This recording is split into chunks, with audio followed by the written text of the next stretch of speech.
week 7 of the fantasy football season. Here's a few quarterbacks I would look at on the waiver wire this week. The first guy's Tua Tagovailoa of the Miami Dolphins. So Tua, he came back from injury after being out for a few weeks here, and he looked pretty good in that London ball game versus the Jacksonville Jaguars. 329 passing yards, 2 touchdowns in it though, and 3 rushes for 22 yards in his return. So it was good to see him getting going. Him and Jalen Waddle, what a great rapport they had in this ball game, the former college teammates. And Mike Gesicki as well had a great fantasy day with 8 catches for 115 yards. But in this game right here, Miami's running game was non-existent. Myles Gaskin, he got banged up. Malcolm Brown didn't do much, and Salvin Ahmed on limited carries. So right here, next week, a good matchup for Tua Tagovailoa versus the Atlanta Falcons that give up the 6th most fantasy points to quarterbacks. And right here, after coming off a big performance with 25 fantasy points, I don't know if he'll do that much again versus Atlanta, but it's a plus matchup. And in deeper leagues and 2 quarterback leagues, I definitely think he's worth an add, especially with bye weeks in full gear. Now, the next quarterback I've looked at on the wire this week's Matt Ryan of the mentioned Atlanta Falcons. So Matt Ryan and the Falcons were on a bye this week after beating the New York Jets in Week 5 in London. And the last 4 games, Matt Ryan's been real good for fantasy football purposes. But we'll go through the last 3. Week 3 at the Giants, 243 passing yards, 2 touchdowns. Week 4 versus Washington, 283 passing yards, 4 touchdowns.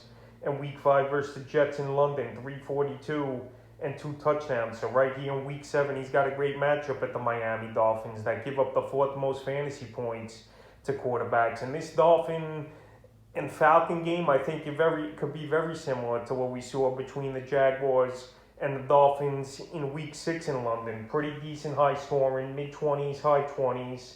And the quarterbacks just putting up numbers anywhere from 250 to 300 yards with a few touchdowns. So Matty Ice, he's got this Falcon team 2-3 this season. I don't know Julio Jones anymore, but he's starting to get things going and find new targets in Kyle Pitts and Cordell Patterson. So right now, Matt Ryan's still available in 45% of fantasy leagues. And if you could use a quarterback, he's not a bad add. The next guy is Jameis Winston of the New Orleans Saints. So Winston coming off a bye week, just like Matt Ryan this week here. And Winston, he's had some good games and some bad games this season. Week 5, in his latest ball game, 279, 4 touchdowns, and 26 rushing yards with an intho and a fumble loss at the Washington football team. And right here, Week 7, not the greatest of matchups, but he's at the Seattle Seahawks that still give up the 10th most fantasy points to quarterbacks. And the Seahawks here, they had a tough loss versus the Pittsburgh Steelers in overtime on Sunday Night Football. And right here, I think famous Jameis, he could definitely get a few things going here. Him and his receivers are having a good rapport. Him and Marquez Galloway and Harris, if he plays in this ball game. And you still got Alvin Kamara back there in the backfield as well. So if once they get Michael Thomas back and if his head's in the game, Winston's numbers are going to go up even more. But right here in Week 7 at Seattle, I still think he could have a decent fantasy day.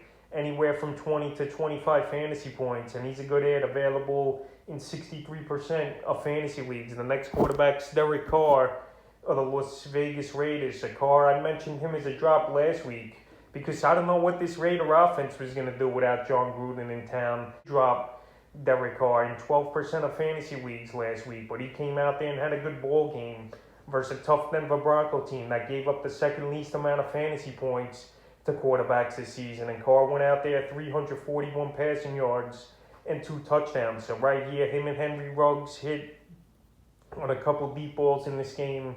And right here, Henry Ruggs this season, what a turnaround it's been for him, considering the poor rookie season he had last year. So Carr, he's finding Ruggs.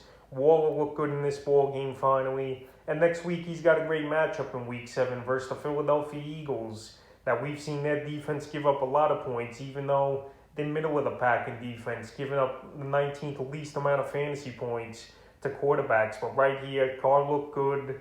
This Raider team moved on, obviously, from John Gruden, and maybe they're turning a new page here, and they could keep the momentum going. And the 5th and final quarterback I looked at on the wire this week's Mac Jones of the New England Patriots. And Mac Jones, he almost had a great moment versus the Dallas Cowboys in week 6. After throwing a pick 6 to Trevion Diggs, he came back with the next play and he hit Kendrick Moore on an 80-yard touchdown to give his team the lead. But Dak Prescott and the Cowboys came down and tied the ball game. And then in overtime, they stopped them, and then Cowboys went down and won it. But anyway, Mac Jones, he looked poised.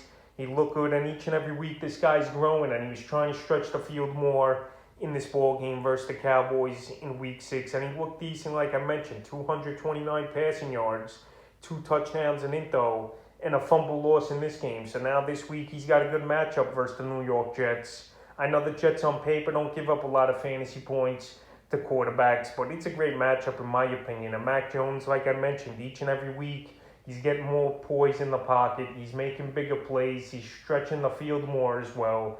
And he's available, Mac Jones, in 83% of fantasy leagues. So in a good matchup versus the Jets, he's worth a shot in my opinion. So that's a few quarterbacks I've looked at on the wire heading into week 7 of the fantasy football season.